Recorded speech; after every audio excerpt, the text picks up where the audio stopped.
Hello, bienvenue dans ce nouvel épisode de J'ai peur donc j'y vais, le podcast qui vous aide à créer la vie qui vous ressemble et à gagner en sérénité. Je suis Steph Blue Lips, je suis coach et j'accompagne celles et ceux qui veulent s'épanouir dans tous les domaines de leur vie. Grâce à des accompagnements individuels et personnalisés, j'offre à mes clients un soutien, des outils et des stratégies efficaces pour atteindre leurs objectifs et créer un changement durable dans leur vie. Chaque semaine dans ce podcast, je vous partage des conseils, des outils et des expériences pour vous aider vous aussi à donner un nouvel élan à votre vie.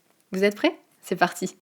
Hello, bienvenue dans ce nouvel épisode. Je suis ravie de vous retrouver pour ce nouveau format court. Et aujourd'hui, je réponds à la question d'une personne qui a souhaité rester anonyme et qui m'a envoyé un message pour me dire qu'elle vivait une situation où elle était plus épanouie, une situation notamment professionnelle. Et elle me disait qu'autour d'elle, les personnes lui disaient qu'on peut pas tout avoir, qu'elle est trop exigeante. Et elle me demandait du coup comment savoir si effectivement je suis trop exigeante ou si c'est légitime de vouloir plus. J'ai choisi cette question parce que je trouve qu'elle est extrêmement parlante. Il y a plein de moments dans notre vie où on a envie d'avoir plus ou d'avoir mieux, par exemple au niveau professionnel, d'avoir de meilleures conditions de travail, d'avoir de meilleurs horaires, d'être mieux payé, d'avoir un management qui est plus humain, ou de vouloir changer de job ou de métier pour faire quelque chose, pour trouver du sens en fait dans notre travail.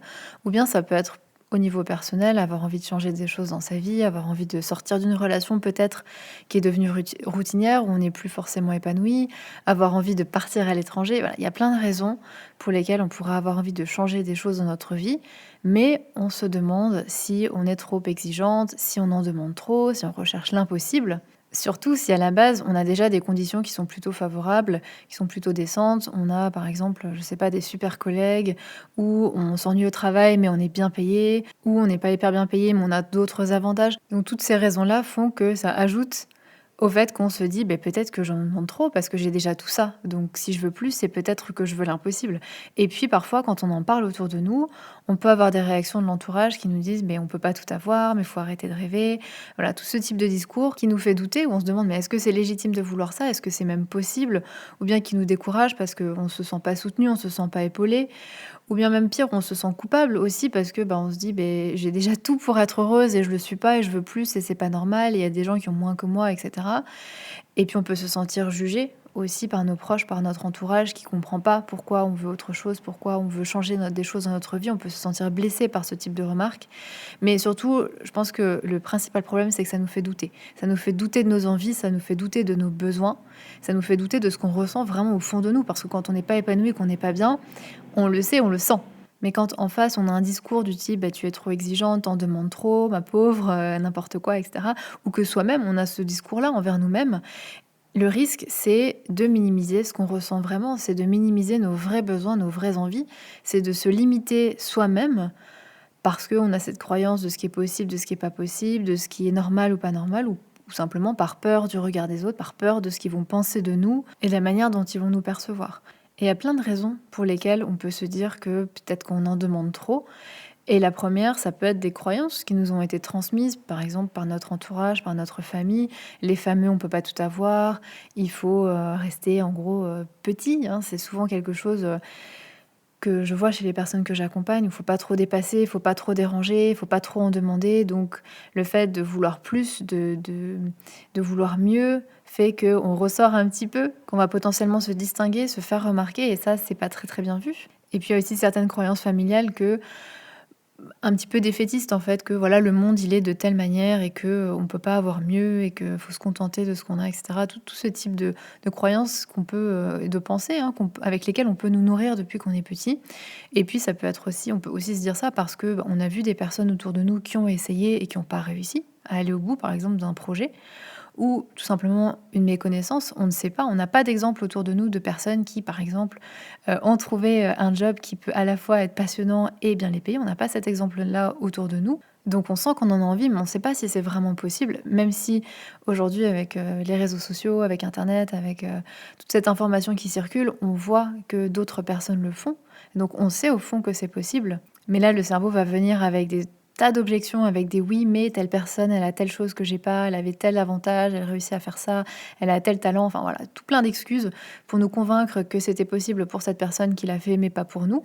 C'est le cerveau, en fait, qui cherche à nous garder dans une certaine zone de confort, qui est fort inconfortable, certes, mais qui au moins est connue. Parce que, je le disais dans l'épisode sur la peur du changement, qui est l'épisode 29, tout changement, même s'il est voulu, même si on sait qu'il y a peut-être quelque chose de mieux derrière pour nous, ils demandent de passer par de l'inconfort, ils demandent de faire des efforts, ils demandent de se mettre peut-être en situation d'inconfort, mais aussi potentiellement d'échec, de ne pas réussir. Et ça peut être dangereux. C'est perçu comme un danger pour le cerveau, donc il préfère nous maintenir dans une situation où on n'est pas heureux, mais au moins on sait à quoi s'attendre. Et puis, il y a plein d'autres peurs, hein. La peur d'être donc la peur du jugement des autres, hein, on en parlait, du regard des autres, être vu comme ingrat, être perçu comme quelqu'un qui est pas satisfait de sa vie, qui a tout et qui est pas content. On peut avoir peur aussi d'essayer et de pas réussir, donc la peur d'échouer, la peur parfois à l'inverse de réussir. Et du coup, ça veut aussi dire plein de changements dans notre vie, donc ça peut faire peur. Et donc, pour toutes ces raisons, on se limite, on se dit qu'on est peut-être trop exigeant, trop exigeante, qu'on en demande trop. Et quand les autres vous disent ça, c'est la même chose en réalité. C'est que eux aussi ont leurs croyances qui leur ont été transmises ou qu'ils ont créées eux-mêmes. Ils ont leur prisme avec les lunettes, en fait, avec lesquelles ils voient la réalité de ce qui est possible ou pas, de ce qu'ils pensent possible ou pas. Et par exemple, pour les autres, c'est pas possible de faire un job passionnant et de bien gagner sa vie parce que, pour plein de raisons. Parce que peut-être que c'est ce qu'on leur a dit, parce que peut-être que c'est ce qu'ils ont vécu, parce que c'est ce qu'ils ont vu, parce qu'ils ont peut-être vu une personne chez qui ça n'avait pas marché, ils en ont déduit que c'était pas possible. Peut-être que c'est quelque chose qu'ils aimeraient aussi pour eux-mêmes, mais que ça leur fait peur, qu'ils osent pas. Parce que parfois, quand vous dites à quelqu'un, quand vous leur partagez une envie que vous avez, un changement, ça peut aussi les renvoyer à leur propre situation, à leurs propres regrets, à leurs propres inconforts. Par exemple, une personne qui est pas bien dans sa situation professionnelle, mais qui n'ose pas la changer, qui a pas le cran de le faire, finalement, le fait que vous lui en parlez, que vous caressez cette idée-là, ça la met aussi face à ses propres limites, à ses propres peurs. Et parfois, c'est plus confortable de perpétuer l'idée que ce n'est pas possible pour se conforter elle-même dans le fait qu'elle n'ose pas. Quand vous lui partagez vos envies, ça peut faire un effet miroir qui peut être douloureux et donc ça peut être vraiment un mécanisme de défense. Et puis parfois, si c'est votre famille, je pense notamment aux parents, hein, peu importe l'âge qu'on a, ils aiment bien quand même donner leur avis. Et souvent, ce qu'ils recherchent pour nous, c'est notre sécurité. Et donc, quand ils nous disent que c'est pas possible, qu'on est trop exigeant, qu'on en demande trop, c'est aussi parce qu'ils voient que là, on a une situation qui est convenable. Et si on essaye peut-être de la changer, ils craignent qu'on se mette en insécurité finalement. Et ça va à l'opposé de ce qu'ils recherchent pour nous. Donc, parfois, ils transmettent juste leur peur pour nous par ce type de discours. Bon, je pense qu'il y a plein d'autres raisons pour lesquelles on peut penser ou on peut entendre qu'on ne peut pas tout avoir, qu'on est trop exigeante, qu'on en demande trop, etc.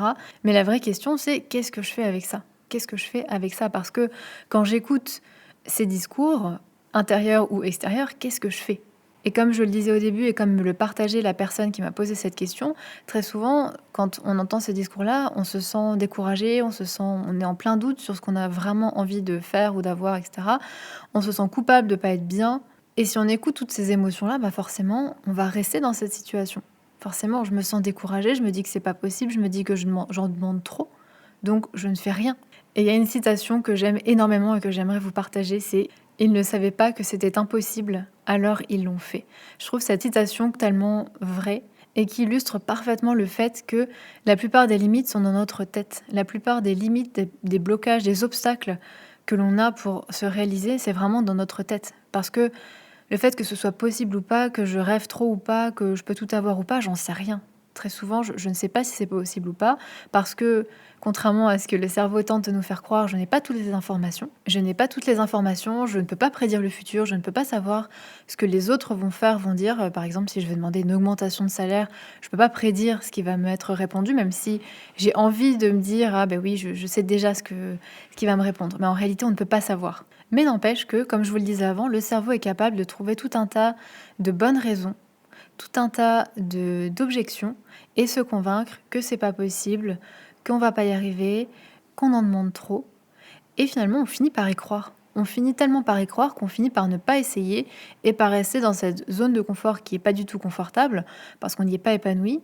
Et on finit par ne plus écouter nos vraies envies, nos vrais besoins et on a l'impression, au fond, qu'on n'a pas le choix. On se sent coincé alors qu'en réalité, on s'est juste convaincu que c'était pas possible. On a le choix d'essayer, évidemment. Et je crois que la première chose, c'est vraiment s'autoriser à vouloir autre chose, à vouloir mieux, à vouloir différent, à vouloir changer.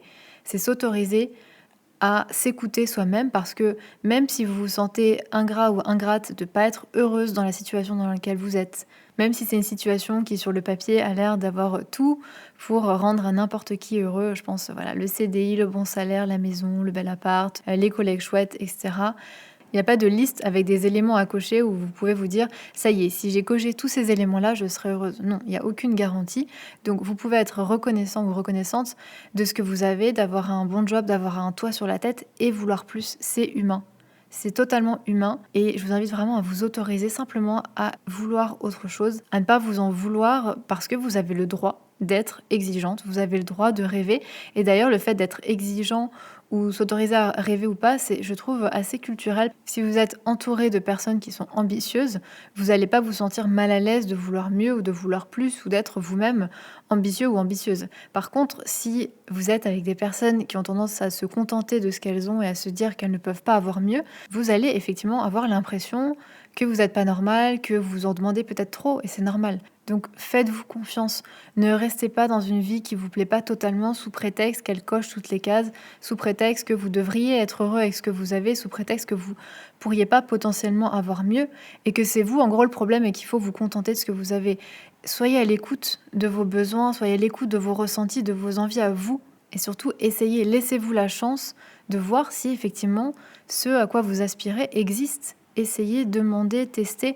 Et vous savez, j'accompagne des personnes dans leur reconversion professionnelle et souvent mes clientes viennent me voir en me disant que elles sont plus épanouies dans leur travail, vraiment, ça c'est clair et net, mais elles ont peur de trop en demander, elles ont peur de ne pas trouver un métier qui à la fois leur correspond, où elles trouvent vraiment du sens, où elles se sentent utiles. C'est souvent une problématique pour les personnes que j'accompagne, elles ont envie de trouver du sens et c'est normal.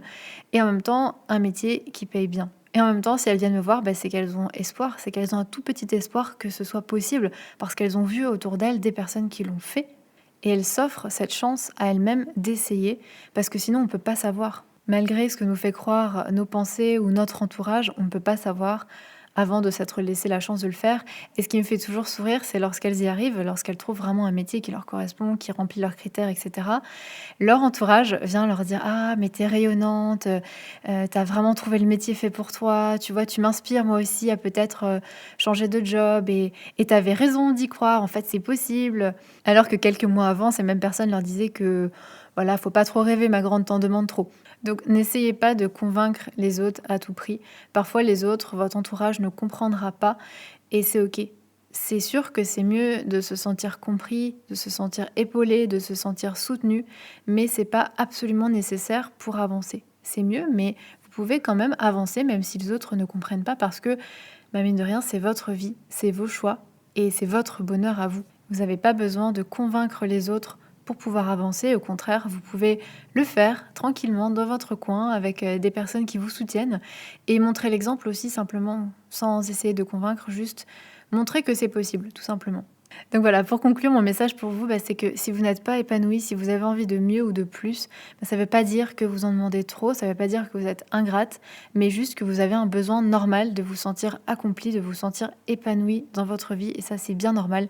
Et si vous avez l'impression de vouloir quelque chose qui est impossible, rappelez-vous qu'on ne peut pas savoir si c'est impossible, que le cerveau est une machine à nous donner des bonnes raisons de ne pas le faire, et vous ne pourrez pas savoir avant d'avoir essayé, donc autorisez-vous, faites-vous confiance et osez. Merci d'avoir écouté cet épisode. Vous pouvez me retrouver sur Instagram @stephbluelips, STEFBLUELIPS,